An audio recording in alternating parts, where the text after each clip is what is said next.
looking you are looking at the best ways of doing this. So if it's production of goods, you are looking at the best ways to do it.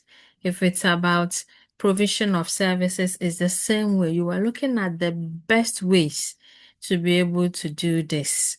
And obviously, the best ways to go about operations will inure benefits to your business and eventually to your customers as well.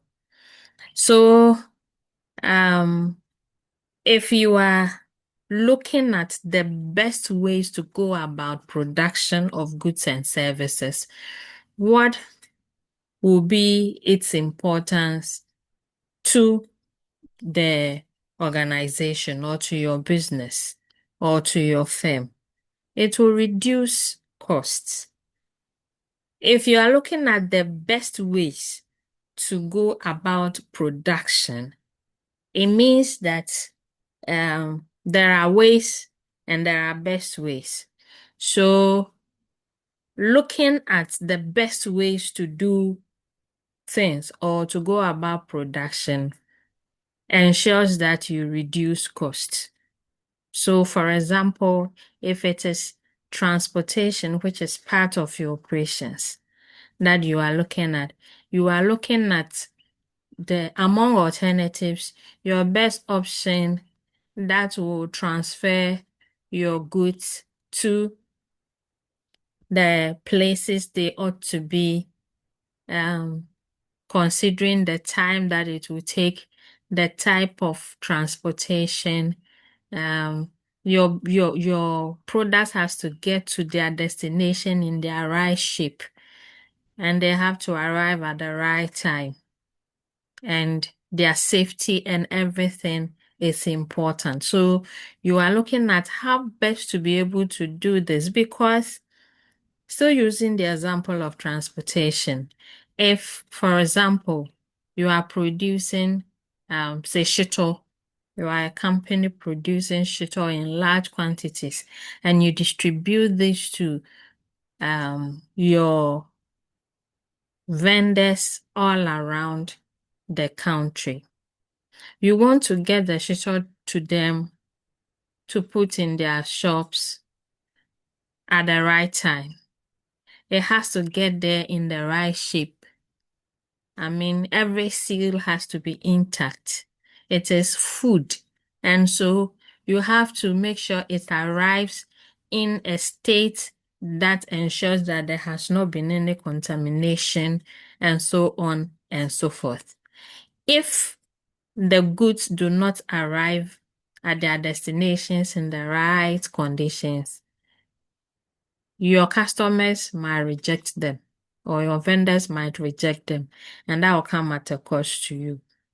So if you want to add that cost to your cost of production, it means your production cost will go up. In any way, any angle you look at operations, the best way of going about it reduces costs, because it will ensure that there is no waste of resources, of time, of everything. So obviously, if you are reducing costs, then you are increasing revenue, because if you do it right, obviously you will retain your customers, add more, you are reducing costs, and so that will be fed into your revenue, and your profits margins will go high, and your business will thrive. And then also, it is a way of ensuring that the amount of monies you invest into, whether it's machines, raw materials, everything that you need to invest into your business. So, for example, you are a printing press, you are into production, and you know that your machines have the capacity to produce, say, 500 pieces of whatever items you produce in a day. As part of your operations management, you will ensure that your machines are maintained very well at the right time so that you can continue to be in production. If you do not maintain your machines, what might happen is that your machines will break down.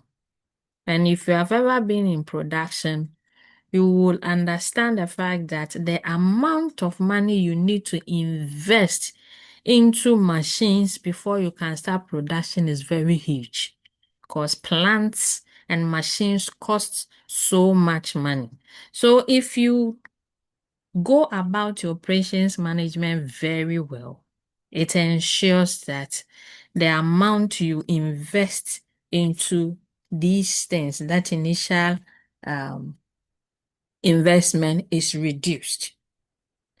And once you are looking at best ways of going about production, it is an avenue for innovations to be best.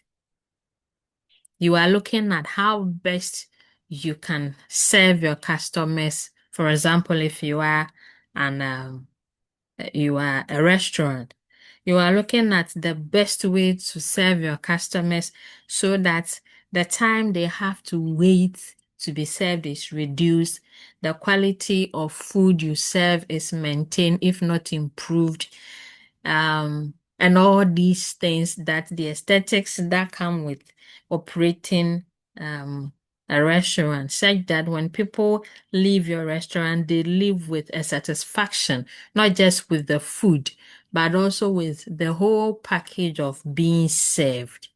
This brings about innovative ways of going about your production in such a way that it will not require more cost, but rather the cost can even be reduced or maintained, yet you will find better ways of going about this, reducing the time people spend in waiting for their food to be served and all that. Whichever way you want to look at it, operations management is very, very important. It's crucial. It's at the heart of your business. It is everything you do. So when you are defining or you are looking at what is entailed in operations management, you are looking at a function that is supposed to be done. That is the business itself. Every activity that goes on in there. And then you are also looking at the people who manage these activities. So you go to some businesses and they have operations managers or operations managed depending on the size of the business. Some businesses might have other terms or other titles for the position, but it is still operations managers. So there are people who who perform these functions of coordinating affairs in the business to ensure that what the business was set up for is being done. So we have the managers, and then we have the management. So the manager manages. So there is the manager who manages all the functions that are associated with operations management. So let's dive in deeper to better understand what operations management really means.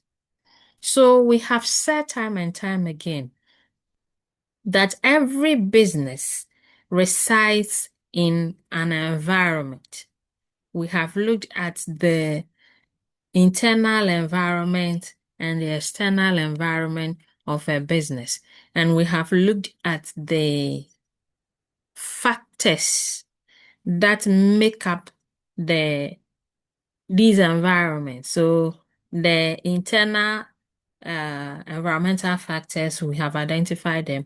And then we have also identified the external environmental factors. And we said that within this environment, the business takes resources, and we term these resources inputs. And we said that these inputs are made up of everything, both human and non-human resources that the business takes from this environment. So you are talking about human resource, and we are talking about the skills that people bring to bear in the job. So, Papaya is a business. Chefs and other people are hired. These people are hired because of the skills they have. You don't just get up, go to the street, see the first person on the street and call the person, come and cook in my restaurant. No, you are looking for some specific skills that these people have because you need a chef. You need somebody who can be a waiter or a waitress. You might probably need an accountant. All these people come with these skills and they work in your business. Where did you get them from? From this bigger environment. And then there are customers whose demands, whose needs are what you work to satisfy. And so their willingness to patronize you is what is making your business thrive. That is why you are in business in the first place. So these inputs are also very, very crucial. And then equipment. Every machine or resource that you need in the form of equipment is still part of the input. You get all this from the environment. And then information. The other time I mentioned this to you, that apart from human resource, the next very crucial resource of every business is information, not your equipment, but information, because it is the right information that can help you to come out with outputs or products or services that will meet the needs of these customers, and that will ensure that your business is flourishing.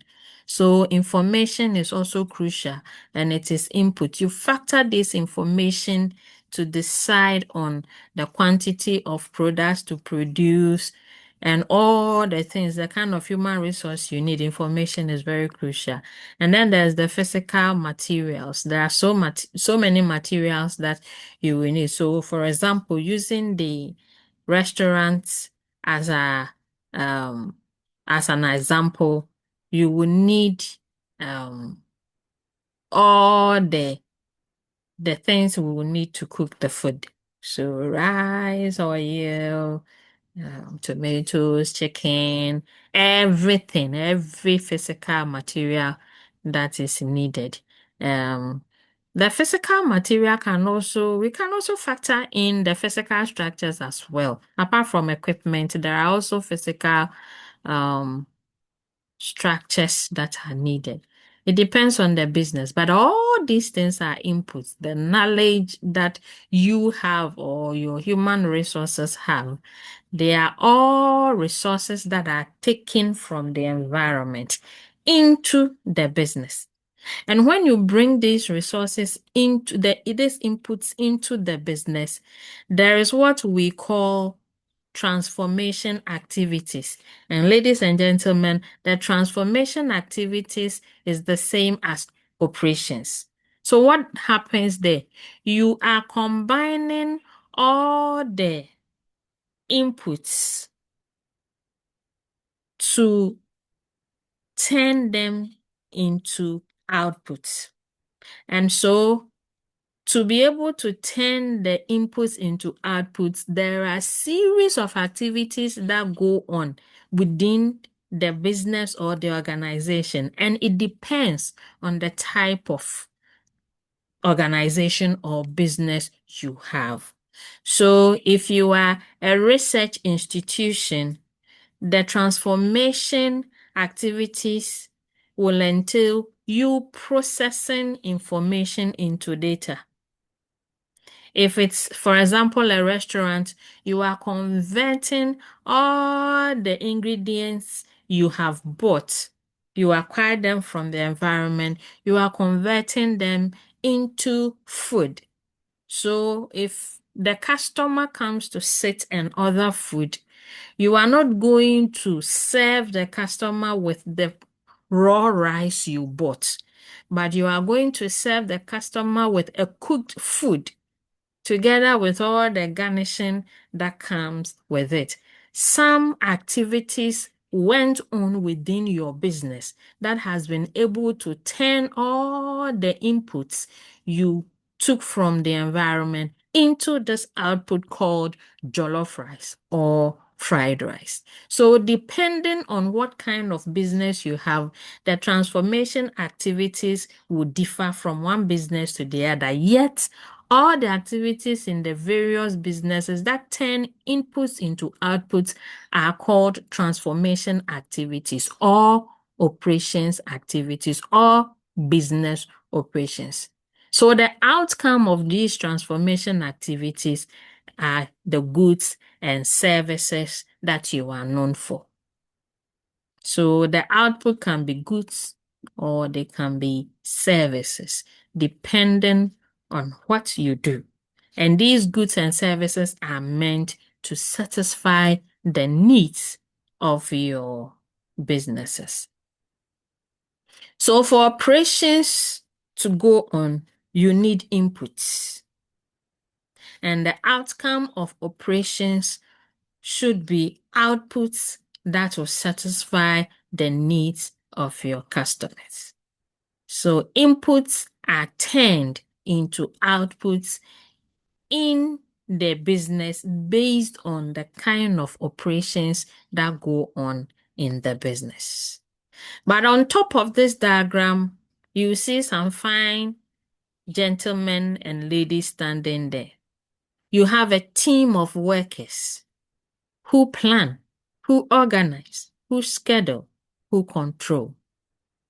So this is the team of managers who are in charge of the operations of your business. In other words, there's somebody or some group of people who ensure that inputs are gotten. So they plan, they organize, they schedule, they control all these and make sure that there are transformation activities that go on in the business. And eventually these yield or result in outputs. So this whole operations management is what I have explained to you. So it is what the business does, the actual activities that go on in the business to produce what that business is known for is the operations management. And it's a whole process. I believe this is very, very simple and straightforward. Yes, please. Yeah, a moment, please.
All right.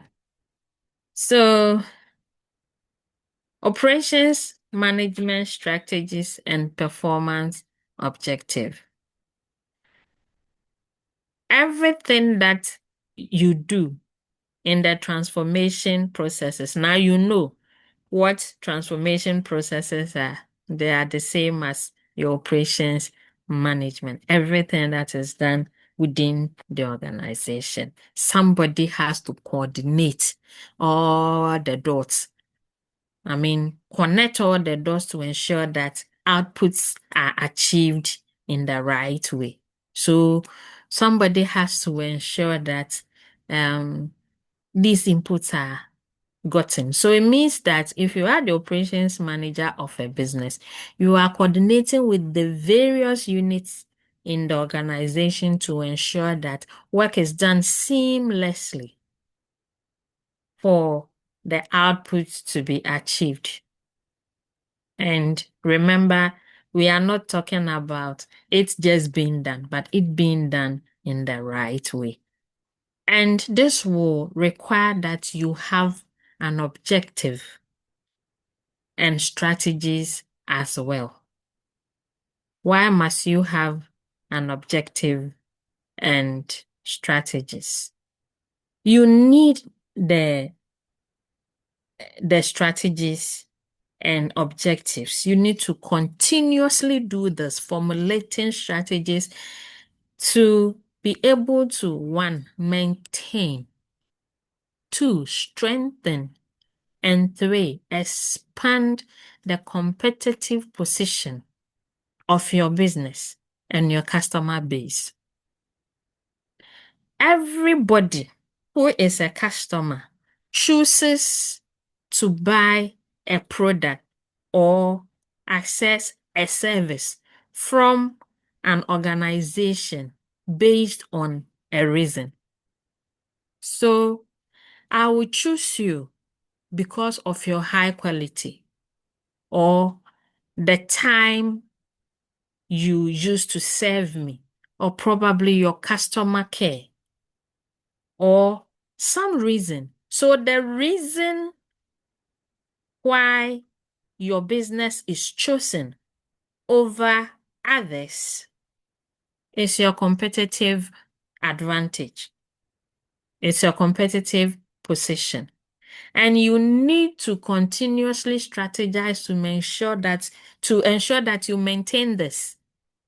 Meaning you have to ensure that you maintain your customer base and strengthen it and even expand it. So you don't have to lose the customers you have. You have to maintain them and then expand, meaning more customers should come. That is when your business grow. Because your customers have needs. Every customer has needs. And these are examples of their needs. All customers want high quality products or service. Every customer wants the best. So your quality has to be top notch.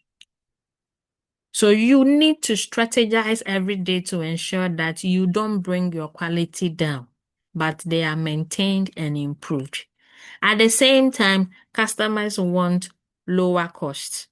That does not mean that they want the quality to be reduced. No, they want higher quality at lower cost, affordability. And then shorter time lead. When I order the product, I expect it to come at the time you promised or even better. And then they want general adaptability, whether it's from their end or from your end.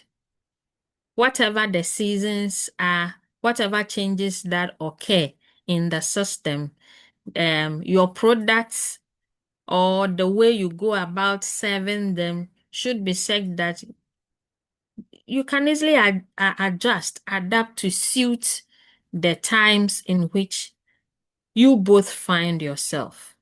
And then they want consistency. They want whatever you give to them to be consistent. So they want inconsistencies to be reduced So if it is taste, they want to have the same taste. If it is quality, they want to experience the same quality. If it is about the time you used to serve them, they want it to be maintained or improved. They don't want inconsistency. So today they come and buy your food and it tastes something. The pepper is too much. Next day the salt is too much. Next day the oil is too much. Then you hear them say, as for these people, we can't even trust them. Today is like this, tomorrow is like that. You don't even know what is happening. No. No customer wants to waste his or her money on inconsistencies with what you produce. And they want to be served well, high level of service. Every customer wants to be treated as a king or a queen. Why? Because they have the money. So if they zip their pockets, close their purses, put their wallets away, you are no more in business. So all these are very, very important for customers. These are their needs. And you need to strategize to be able to meet these needs of your customers. And that is why, or that is the reason why they will choose you as a business over other people. Remember, I have said this time and time again that whatever product you are into, there are several businesses like you who are producing the same thing or similar ones that can replace yours. And so you need to factor these things in so that you will have the competitive advantage. Okay, so we come to the transformation model. Now that I have explained the transformation process to you, when we talk about transformation model, you should understand it is simple. The model um, that explains how resources are transformed into outputs. And this comprises of, already, inputs, the transformation process, and then outputs. So inputs are taken, they go through processes in the business, and boom, outcome are seen. It is just like when you are um okay, so if you want to fry again, you take the raw egg, then you hit the egg, bang, bang, bang, frying pan, this, that. You see the process, and before you know it, you have a beautiful omelette. That is the outcome. So the egg is the input. Whatever you did with the egg, the oil, the veggies, and everything is the transformation process. The output is the omelette. Nice and tasty. That satisfy your need. So that is the transformation model. Remember, it comprises of three main components: input, transformation process, output. So this diagram explains the basic transformation models. As for inputs, you know them already, and we have discussed this in detail. Everything that is taken from the environment and fed into the system, the business, is part of inputs. Everything. And then the environment I spoke about, you see it's there. The business is within the environment. And then the outcome of the transformation process are either products or services. So this is a diagram explaining or illustrating the transformation model. So these are inputs. These are inputs. So in the inputs, you have resources to be transformed. So materials, customers, information. And still with the inputs, you have resources that are required to make transformation possible. Human resources, equipment, or facilities, technology. And they are all inputs. All of them are inputs. Some of the inputs are meant to be transformed in the transformation process. Others are required to ensure that the transformation process is done successfully, but they are all inputs. And then you go to the transformation process. It's that you are transforming materials into outputs, or you are transforming information into outputs, or you are transforming customers or clients. Remember that in some businesses or in some organization, the transformation is not just about materials, but it's about human beings. For example, if you go to the hospital as a business entity requires a lot of inputs to be able to go through its transformation process. And in the case of the hospital, all the inputs are needed for the transformation to be done on clients. So if you require a C-section because of whatever sickness that is worrying you, the transformation process that goes on in the hospital that produces healthy clients, that transformation is done on human beings. So sometimes, depending on the work, the transformation is done on the clients. What about when you go to the barbering shop? The barber needs so many things as inputs, including you, the human being with your bushy hair. Then when you come into the barbering shop, he makes you sit down and he starts his transformation process. But this is done on your hair. At the end of the day, you have a very nice haircut and you are very happy. I saw a video of a young man who went to a barbering shop and the barber asked him, "How old are you?" And he said 25.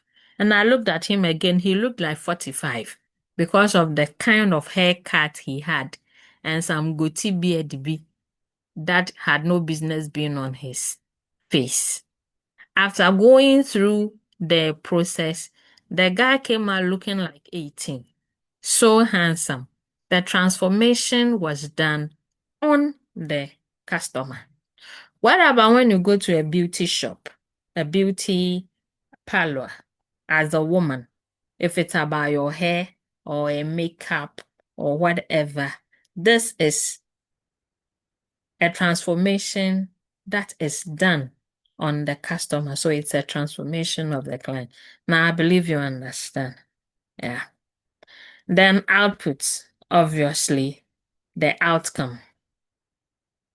The outcome of the transformation process that converts inputs into outputs. Okay, so that is the whole process of converting inputs into output operations. So let's look at the outcome, outputs. We said it's either a service or a product. So when we talk about products, let's look at some of their characteristics. Products are physically tangible and durable. So a chair, a table, a mobile phone, a flask, a spoon, a toothpick, they are all physical and they are tangible. You can touch them and they are durable. You can work with them. They don't fade away as soon as they touch your hand. So products that are manufactured are physical. They are physically tangible and durable. And they are kept in stock. They are kept in stock. So the company produces nails. The nails are packed in boxes and they are kept in stock for distributors to come for them and take them away. When it comes to manufacturing, there is little customer contact. Manufacturers do not necessarily encounter customers on daily basis. There is limited contact with customers. So companies that produce, for example, iron rods, you might not even know because you deal with distributors and not the manufacturers. How many of you drive directly to where Belacqua produces their water and buy from them? Hardly. So when it comes to manufacturing, there's little customer contact. Yes, they have some customers, the distributors and stuff, but not every day. Products that are manufactured are done before they are used. So you manufacture before you use. Manufacturing takes a long time to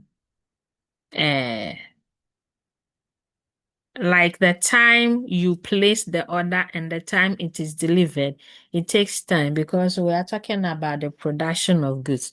So if you order for a vehicle, for example, to be produced for you, you can't order for the vehicle today and tomorrow there's a knock on your door that your car is ready, come for it. It's not a toy. Even that will take some time. So it takes some time, a long time for the company to respond to you. Manufacturers produce for both local and international markets. Manufacturing also happen in large production facilities, big machines. And these machines cost a lot. So we say manufacturing or products that are manufactured requires capital, intensive capital, and quality can easily be measured. The quality of products that are manufactured can easily be measured. Now let's talk about services. Services are intangible and perishable. I mentioned the other day that service is the whole package of satisfaction, feeling that you get as a result of how you were saved. So if you go to the dental clinic and you are handled very well and all that, you live with your toothache being healed, that is a feeling, it's a satisfaction, it's a relief. And so service that is ready to be rendered, if it is not rendered, there's no weight. It is no more. It perishes. It perishes. The other time I was using the example of, say, a photographer.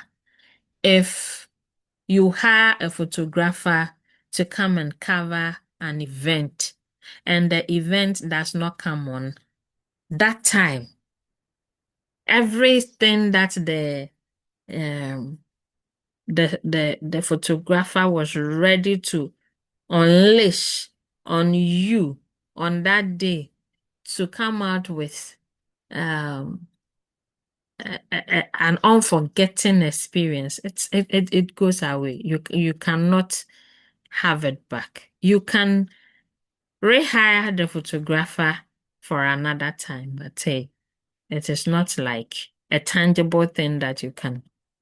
Once it's a service, it is intangible. So you can't keep it in stock. You cannot. And services require that you have constant contact with your clients because you serve them, and you cannot serve your clients in absentia. I don't think you can take a photograph of your customer when the customer is not there. I don't know how you go about it. You conjure the image in your mind, or you go spiritual. I don't know. But it has to be a face-to-face contact, even though you can still serve your customers using modern day e-commerce. So it is still a contact because there's a phone call or there is email or whatever. So it is still contact. Provision and consumption are simultaneous. So whilst you are being served, you go through the experience. So the provision and consumption go hand in hand. They are done simultaneously. As for service, it takes a short time for the response to come. It's either you are serving me or you are not serving me. It's as simple as that. Services are mainly for local markets because it requires presence to be served. So mainly for local market. There are a few cases where you can serve someone, but even that is still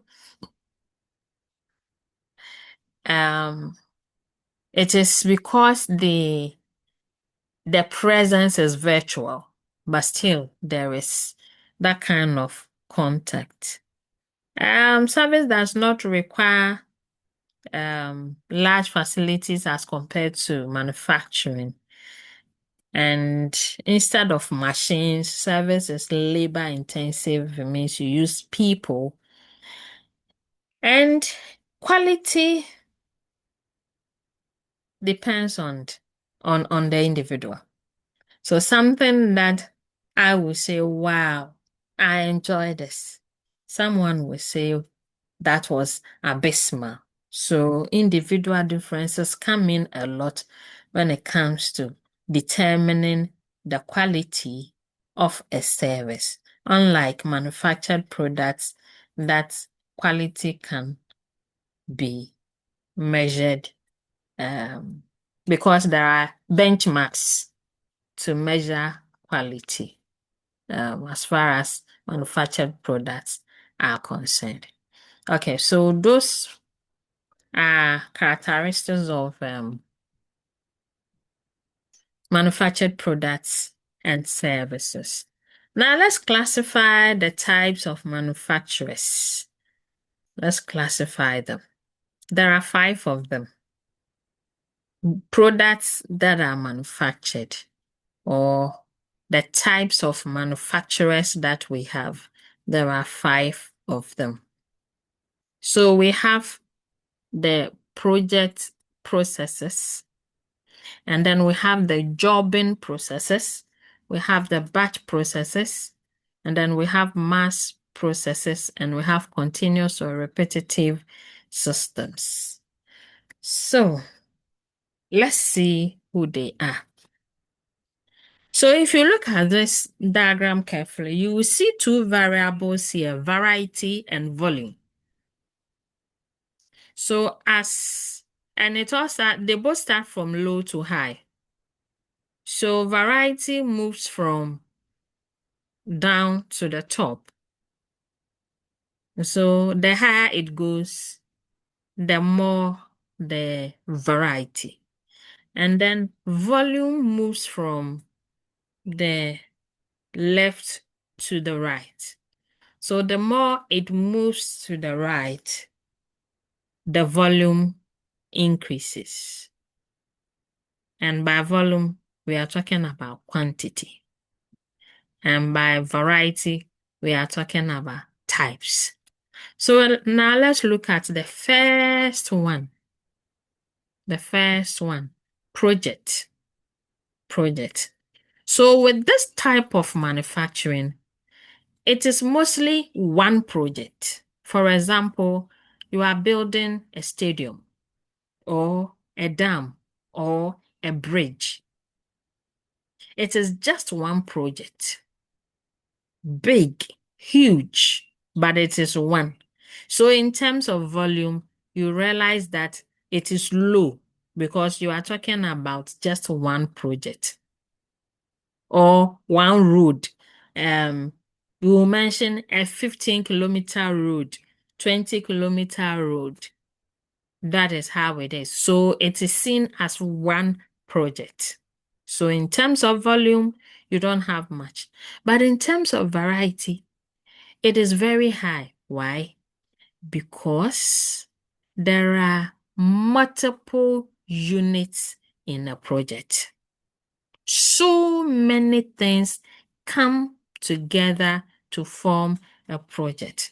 So if a company is building one stadium, just cast your mind around and see all the different units that will come together for us to say that the stadium is complete.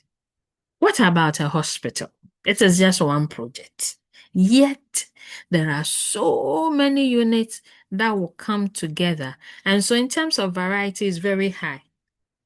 You are building OPD, um, um, labs, um, so many of them. So many of them. Wards, and each ward is a different thing. Each ward is a different thing. Sometimes you have one male ward, they have the medical ward, they have the surgical ward, and it is like that. Female ward, children's ward, we have the maternity, antenatal, this, that. So there's so much variety in this single project. And it is still manufacturing because when they are done, you will see the project there. It is tangible, durable. Then we come to the second one, jobbing processes. We are looking at, say, a company that is into jewelry. Let's look at variety.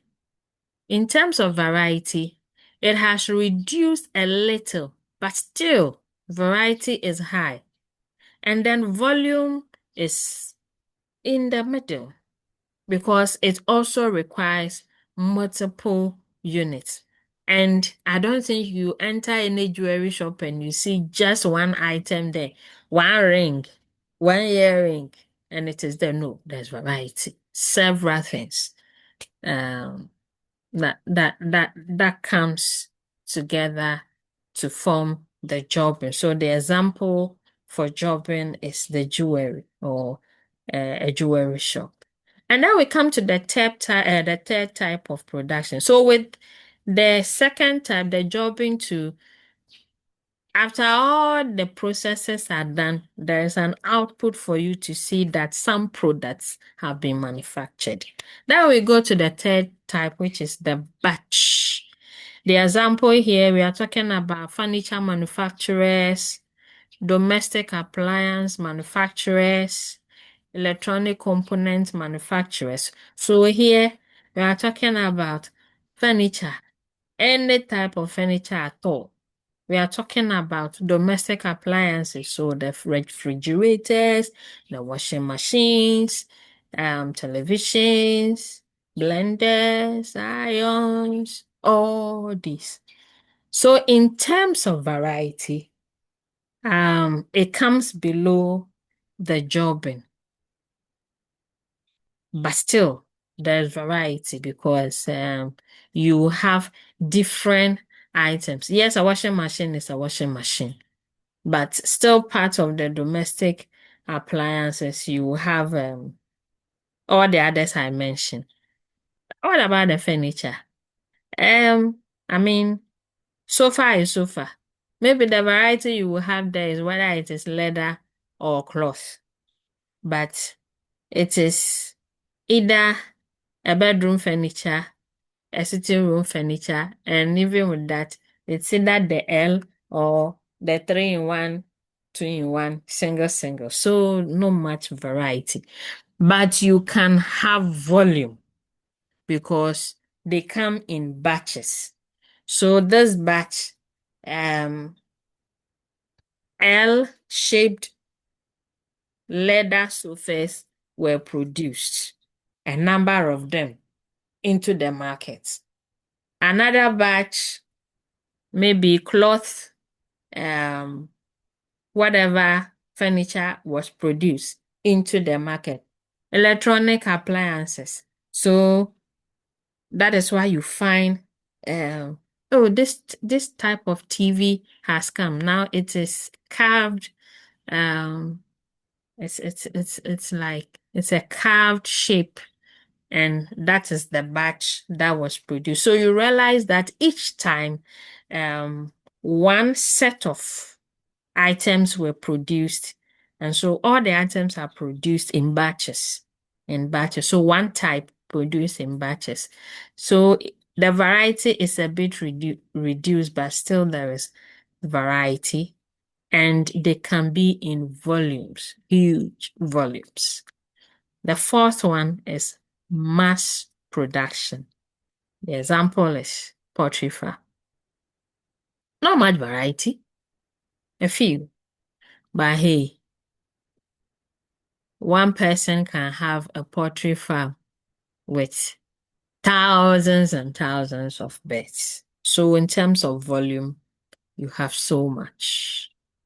And then we have what we call the continuous.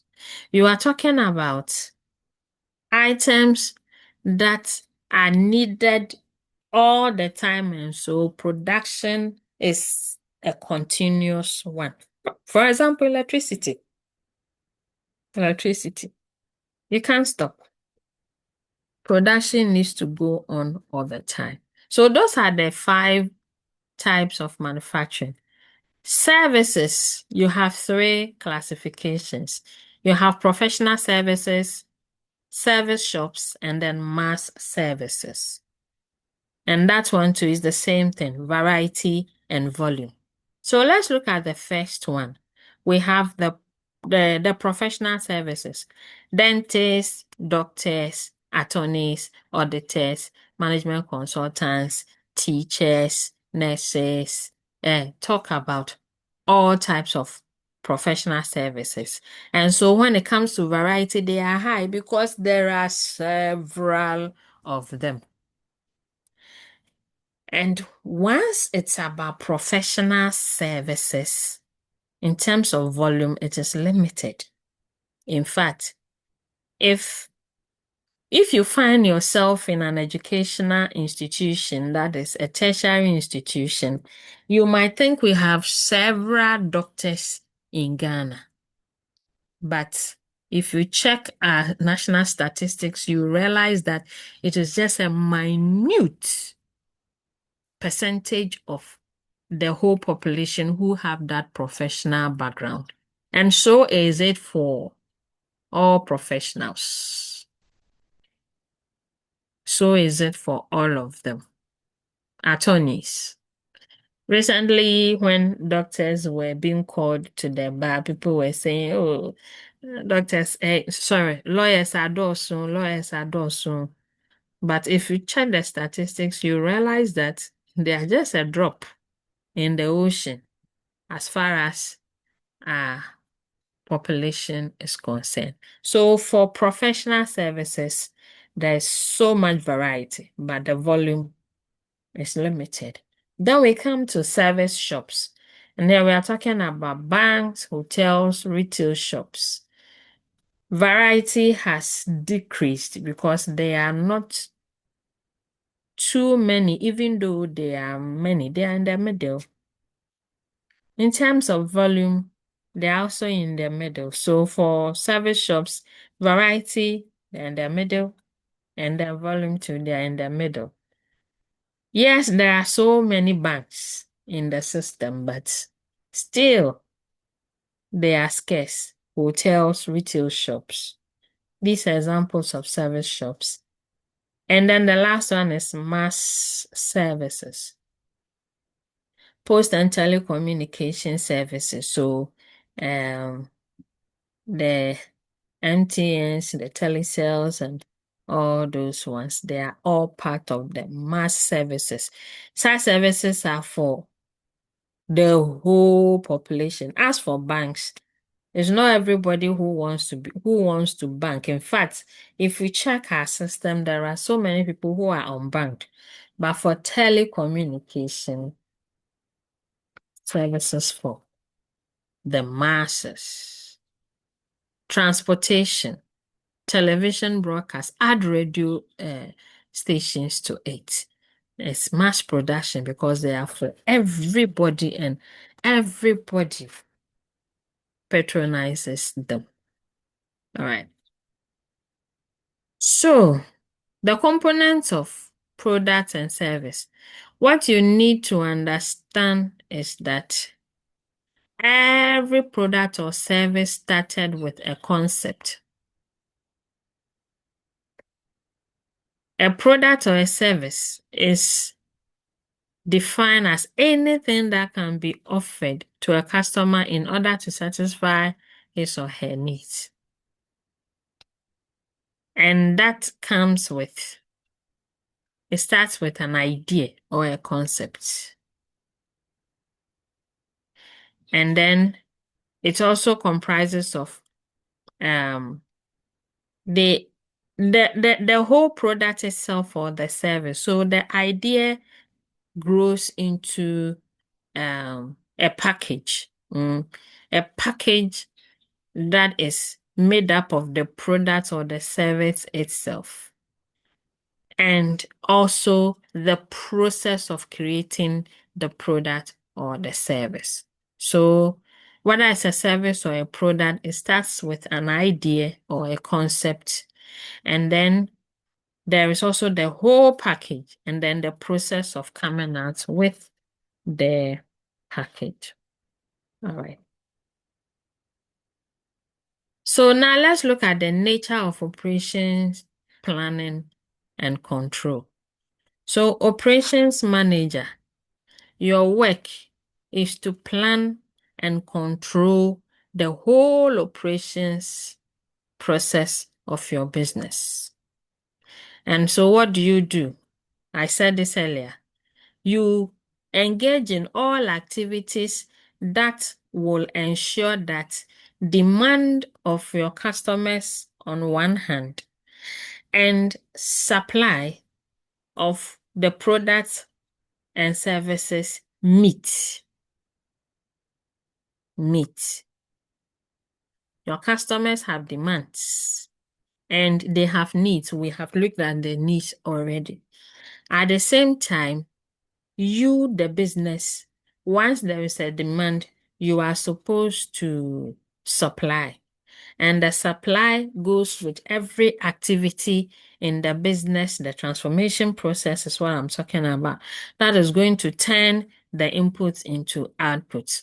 You make sure that demand and supply meet. So every activity that will ensure that whatever you are known for and your customers are ready for it, there are activities that are transforming inputs into outputs to meet these demands.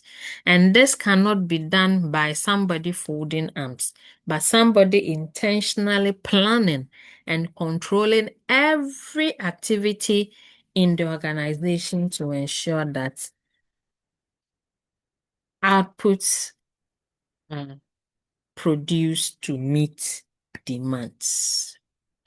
In all this, one concept you should never forget is capacity. Capacity. Human beings have capacity. Machines have capacity. A business itself has capacity. A space has capacity. A plant has capacity. What is capacity?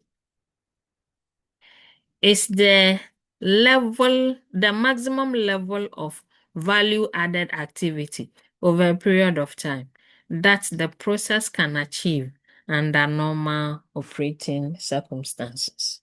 So when I started, I used the example of you are a printing press you have a machine that produces, say, t-shirts, and you know that the capacity of your machine is that it's able to produce 500 copies of the t-shirt within a day. That is the capacity of your machine.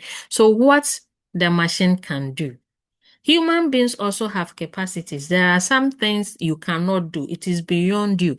It is beyond your knowledge. It is beyond your strength. It is beyond your decision and everything. So human beings have capacity.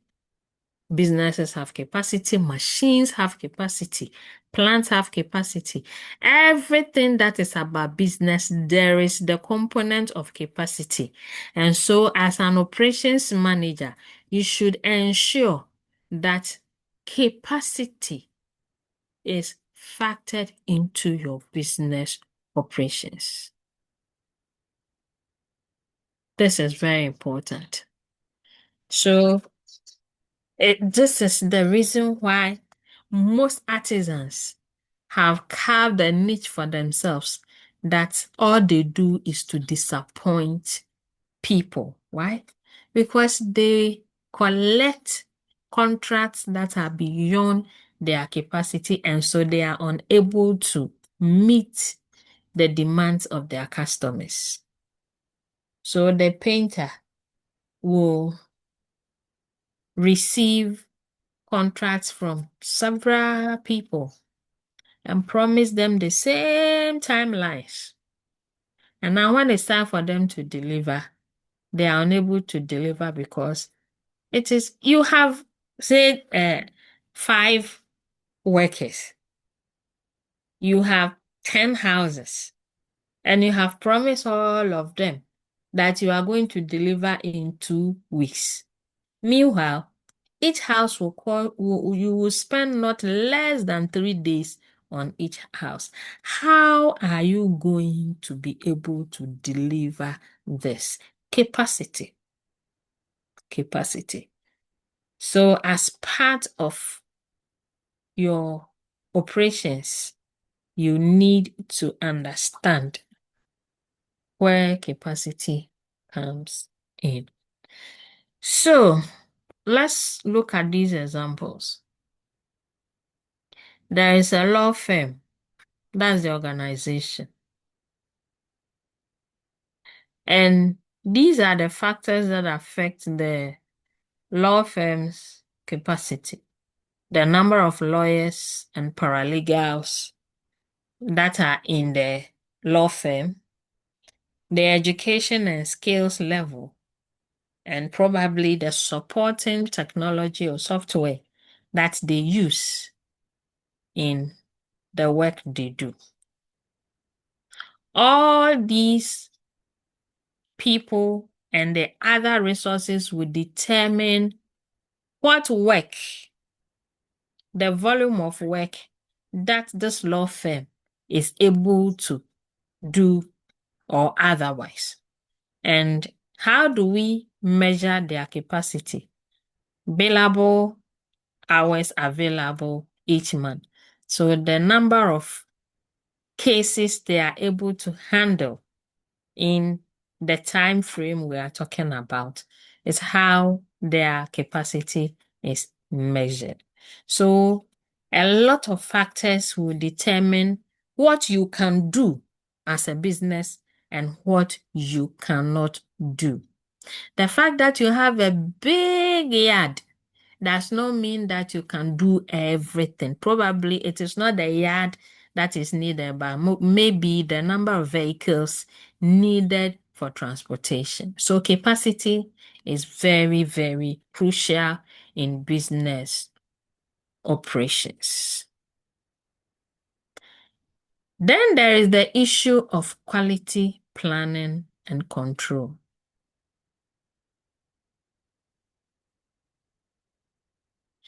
So in every business operation, your customers have a certain aspiration when it comes to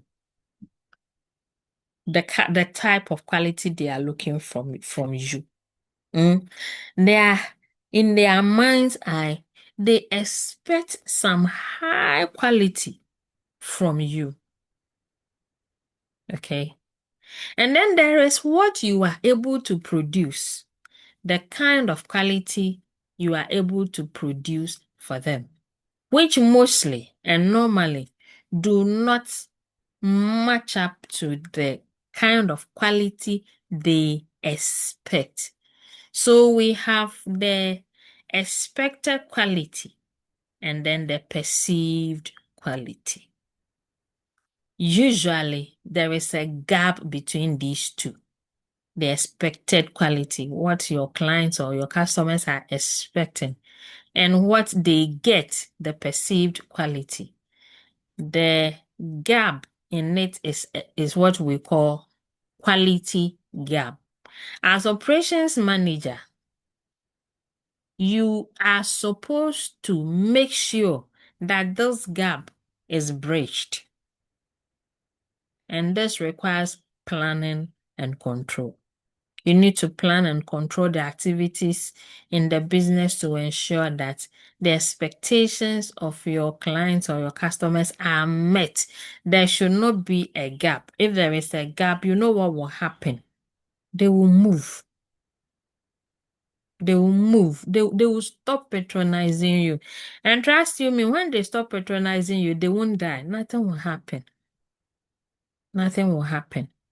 They will look for alternatives and your business will suffer. And so quality is something that your business must ensure that it does not play with it. Then that brings us to the concept of total quality management, TQM. This is a concept, a contemporary concept in business that should not be joked with at all. So, for example, if we want to go with the restaurant example, the quality of your food should not be determined only when the food is ready to be served, that you taste and you determine, oh, it's correct, it's correct, let's say. No, it should start from the word go, from the type of products you source to the type of human resources you hire to the type of equipment you use, taking into account maintenance culture and everything. In other words, when it comes to total quality management, we are talking about you ensuring that everything about your operations is done, taking into account quality from the beginning to the end. It means you have to make quality a part and parcel of everyday operations of your business. That is only when the outcome, which is your output, will be good, will meet the type of quality your customers are looking for. And then that quality gap will no longer exist so that you maintain your competitive advantage and ensure that you are in business, you are being patronized, you are keeping your position. So it should be part and parcel of everyday thing you do. It's a philosophy. It's a business thinking. It's a thinking model that does not joke or play with quality in all its sense. So it starts from the beginning to the end. Everything that is part of your operations, quality is something you do not play with. So when you are defining total quality management, here are the things you look at. Meeting the needs and expectations of your customers, covering all parts of the business regardless of how small they are, making every employee in the business quality conscious, identifying and accounting for all costs of quality, doing things right the first time, developing and implementing systems and procedures for quality, and establishing a continuous process for improvement. This is only when you do these things, this is when you make quality part of your operations, everyday thing. So we say it is total quality control management, and it is an integral part of your operations as a business. Okay, so we are done. These are trial questions for you to try your hands on, and let me have the response. You give them to your course rep as usual. Now, question time.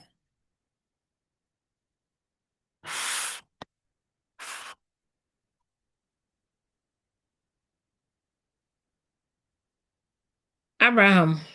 Yes, please. Okay. Thank you very much. I like the way you smile at the end of the lecture. Yeah, it Mhm. has been amazing all the time. Mhm. So um, I want to talk about the types of strategies that is in essence strategic management. So you spoke about deliberate strategy and then emergent strategy. So can Okay. company work with both, or they can strictly go with one? Oh, why are you choosing one? You see, the whole business environment is it's there's so much dynamism, and changes occur all the time. Okay. And Yeah. so why you strategize is that you want to be in a position whereby any changes that occur in the environment, you are in the position to overcome them. You will adapt to ensure that you hop over it, adapt it. There are some you can manage, there are some you need to find alternatives. And so all these come with you strategizing. So it's not just one strategic plan you need to go with. You need to be open and you need to know. Okay. You need to understand the environment within which you find yourself. For Okay. example, if you're an important company and you don't understand the dynamics of the outplay of this CD dollar thing, uh, the importation charges these days, they say there's an introduction of an IA and the brouhaha it is bringing and all that. You cannot stay in an industry and you are oblivious of what happens. Sometimes they cannot be predicted, but you know they are there and they can come in all forms and sizes. And so you have to strategize in such a way that whatever storm that comes, you'll be able to brace it. Somebody said this running a business is not for the weak. It is true. You cannot be sleeping and things will be done by itself. No, it doesn't happen like that. So all strategies are very, very important. Thank you. Okay. Any other question? Okay, Adam, thank you. I have a little. Okay, go So ahead. my question is, in some firms, and they have people or someone who is in charge of operations, like the operations Mm-hmm. manager. Then Yeah. they also have their MD, CEOs, and what have you. So Mm-hmm. assuming the operation manager Mm. realizes that and some of the strategies of the company, when he goes by, it wouldn't yield results. Can he or she adopt a certain strategy different from that of the company and also get same results or something? Mm-hmm. Yes, so I want to be sure that irrespective of the company strategies that they have, can the operational manager bring his or her own strategies to also help the company yield the same results, or he or she has to go by the same strategies used by the company. Okay, Mr. Abedu, let me ask you a question. Okay, madam. I'm a typical Ghanaian, so don't worry. I'm told Ghanaians what distinct us is that we answer questions with questions. So Okay. let me be a typical Ghanaian. I heard someone saw a Ghanaian somewhere said, "Are you a Ghanaian?" And the person is, "Who told you?" And the person said, "Oh, okay, I have my answer." Because that is so typical of us. So allow me to be a Ghanaian today. Okay, Assuming madam, I go ahead. employ you in my company as the Okay. operations manager, Okay. okay? Okay. And you have your job. Your job Okay. is to ensure that you make sure that every activity in the business is well coordinated. At the end of the day, all that we are doing is just like a Alhaji Guruza will say, you go na ya fefe. We want our Uh-huh. business to thrive. We want to maintain our customer base and improve them, improve our revenues, and at the end of the day, make profit. Of course, legally. And you know your job very well. And you know there are strategies you can adapt to ensure that every objective is achieved. What will you do? I think, madam, with this, I will do comparison here. If the strategy the company has on board Mm-hmm. has a way of affecting operations in such a way that probably some of the workers have challenges. Some are staying afar, and because they are staying afar, they are not able to come to work early to ensure productivity goes on. So probably Mm. there is some strict rules and regulation behind this. So me being the operational manager, I will just try to soften things a little for them, because if I don't, they will also develop poor attitude towards work, and in the end of everything, it wouldn't help the company. So here I will just, even though we have the strategies there and the rules and what have you, but then I'll also consider the situation on ground. Then we mobilize everything. Okay. So from your answer, it means that you have some other strategies that you think can help the business to flourish, isn't it? Exactly, madam. Good. So you see what happens in every business is that depending on the type of structure or the organogram a business has, there are meetings that are held from time to time. You hear of management meeting, uh, departmental meetings, this and that. What happens is that, you see, meetings are held for decisions to be made, and these decisions are factored into strategies to get the job done. So if I want Okay. to use your example, what can help is that we need to be flexible with the time people come to work.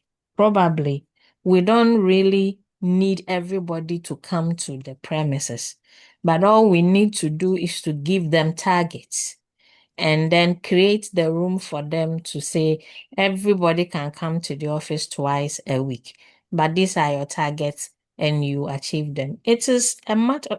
See, operations manager, you have a position, and so obviously you will have the opportunity to present this strategy to management at management meeting. And it is up to you to give facts and figures to support this decision and show how feasible it is and how it will feed into the overall objective of the business. And no businessman worth his salt who has been convinced beyond that this is going to work will say, no, I still want people to do this. You get it? So it is your position, Okay. it is your work, and it is up Yeah. to you to be innovative on the job. We talked about the fact that operations ensure that innovation is applied to the way transformation processes go on. So yes, Okay. innovation is highly encouraged in operations. Okay. Okay. Mm. Thank you I so helped much, madam. I helped you to answer your question. Eh, yes, yes, yes, yes. It does. It does. Based on your explanation, and also considering the nature of the work, it does. It helps. It helps.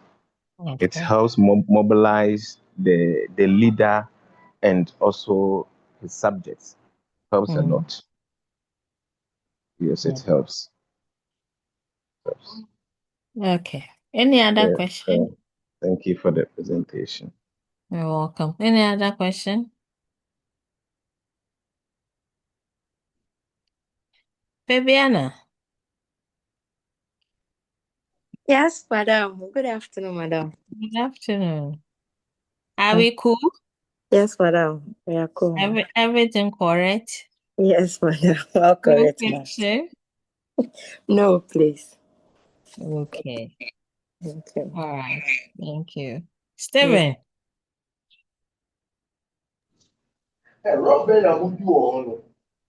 Stephen, Hello, madam. what's up? Madam, please, I'm blessed and you. I'm blessed too. Thank Is God. everything all right? Madam, please, I'm okay. No question? Yes, madam. Okay. Felix, Yes, madam. Good afternoon, doc. good afternoon. Everything correct? Yes, madam. Everything is correct. Okay. Sadia,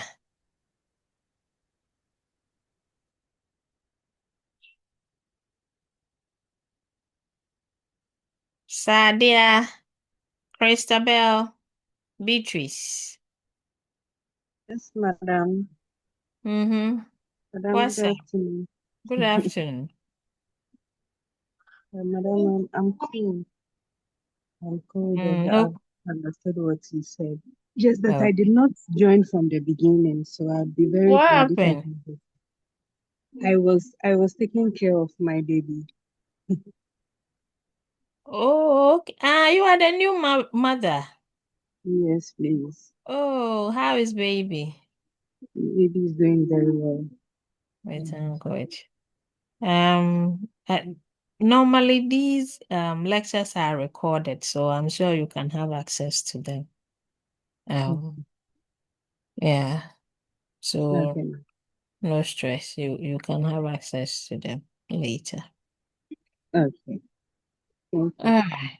You're welcome, Beatrice. Christabel. Christabel.